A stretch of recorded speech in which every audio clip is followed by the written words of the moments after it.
Preparedness doesn't start with everything. It starts with something. If you build one simple emergency kit, you're already ahead of most people.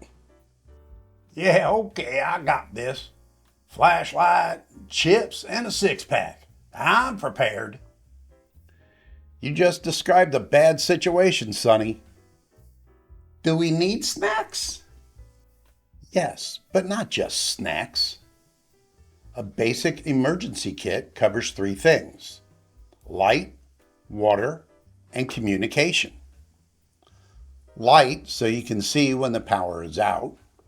Water, because nothing works without it. And communication, so you know what's happening. I'll just use my phone. Yeah, for a few hours, then the battery dies. Oh.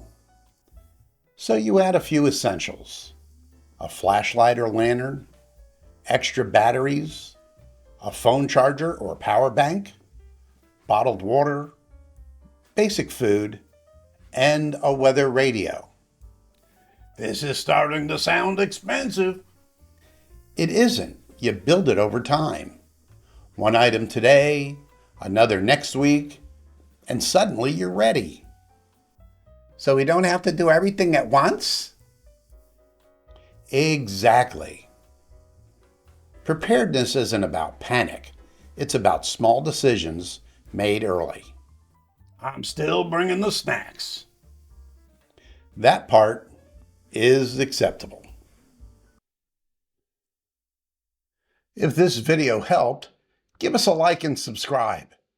And every now and then share something with somebody. And remember, knowledge beats panic every time. Visit EarthMoonSunShow.com for more preparedness tips.